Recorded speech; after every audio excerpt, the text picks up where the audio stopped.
yan mga karakmek, ang problema naman nito ay nagyayelo yung suction. So nasa 50 naman. Dagdagan natin, gawin natin mga 60. Tingnan natin kung matutunaw.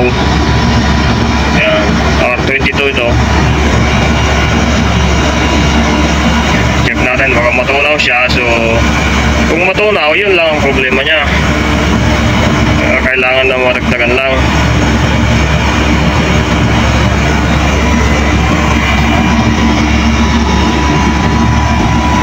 Ayan, parang natutunaw naman siya, oh.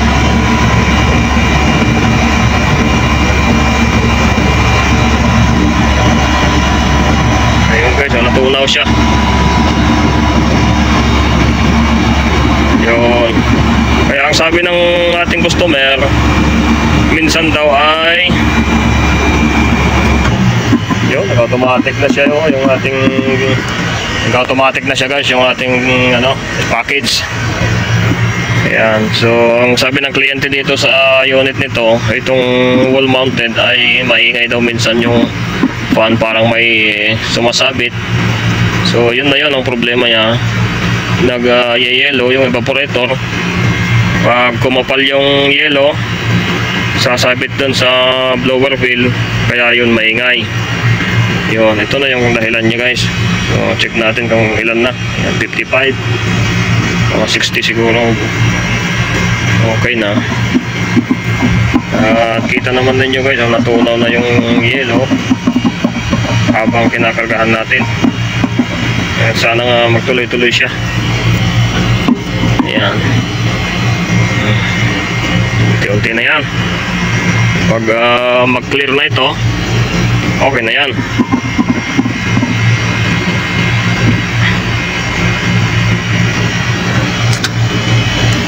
Ayan, malapit na, oh.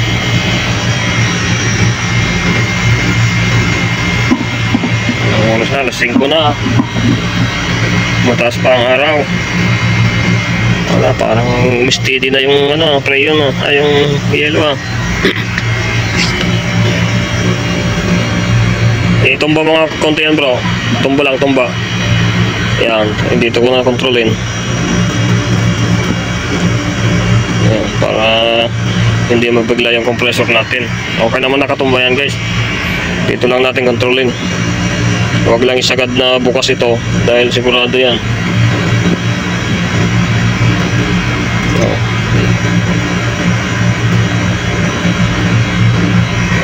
Sige, tingin ko nga. Ayan, oh, parang nagbubuo na naman siya ng yellow eh. So may problema ito, medyo on siya. Oh, 50 ulit. Teka natin. Naka full yan. Bukas mo.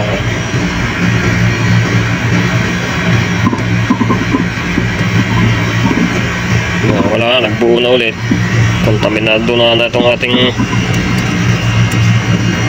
crayon nitong unit, ah.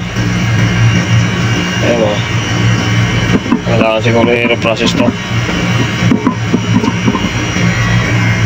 para matanggal yung bara. Barado ito eh.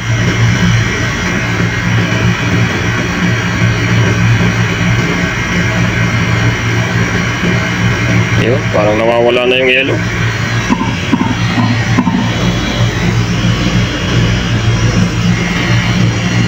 Malamig na atang crayon, no? Malamig ng tangke.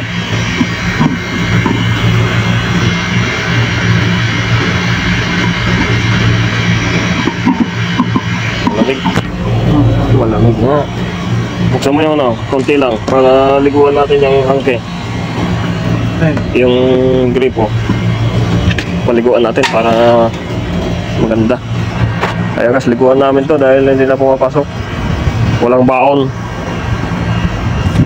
Yan, liguan natin yung tangke para uminit yung ayan, tangke natin para tumaas yung kanyang pressure dito. Kaya hindi na pumapasok, wala nang baon. Yun, okay na, ganito lang kung eh. Pwede na to eh, pagka Lalo pag mawala pa yung puti na yun. Ayan talaga, sagot mo. Hindi umangat. Huwag naman baka masobrahan na. Baka masobrahan ng karga. Higop ng higop. Walang parado ko lang saksyon. Tapos na. Yun. Ayos na. Nag-automatic na ulit. Oh, dati guys yung package na yan, hindi daw nag-automatic. Hindi yan naaabot yung 72 na Fahrenheit na setting. Ngayon, naka-automatic na siya. Dito naman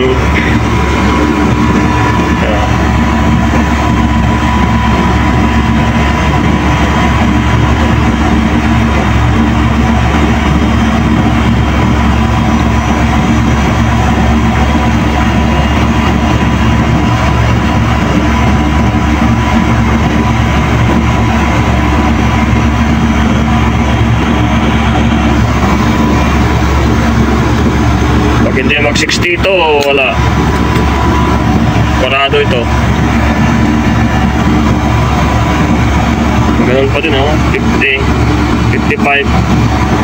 Sabay kanina 50 lang ngayon 55.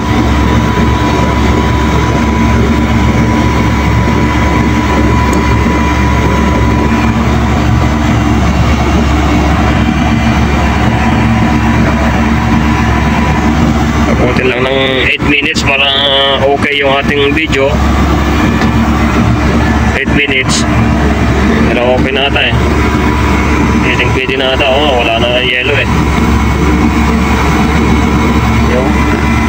Minsan kasi guys itong mga ganitong unit na luma na ito, kailangan talaga yung maximum na pressure. Minsan dahil luma na mga 60, 65. Kadalasan dito sa na-experience namin ay nag-yellow kahit nasa 50 ang kanyang pressure. So kailangan niyang madagdagan na abutin yung 60 o 65 na maximum normal na pressure. Ayun 60 na nga, wala na yellow. Hindi pa. Wala na nga, nagtunaw na yung yellow.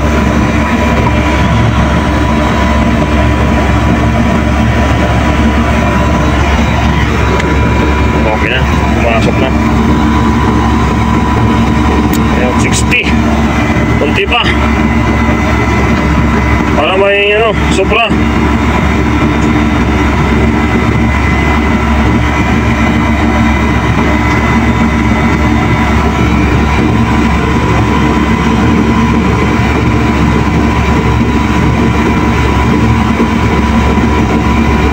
So, obserbahan natin mga 5 minutes bago natin isarado yung bago natin tanggalin to. Obserbahan natin kung mag-yellow o hindi. Yan, sinarado na natin yung gauge.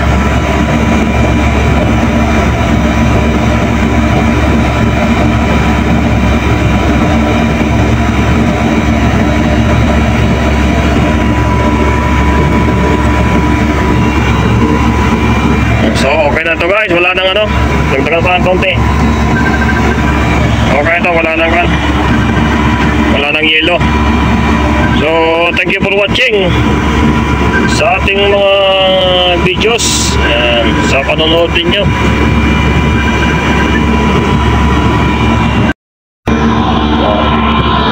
So, ayan mga kalakmek. Bisitahin natin ulit after 15 minutes. Ito na siya guys. Hindi na siya nag-yellow. Normal na. So hanggang dito na lang guys yung ating video. Thank you so much for watching. Don't forget to subscribe my channel, Akmek TV.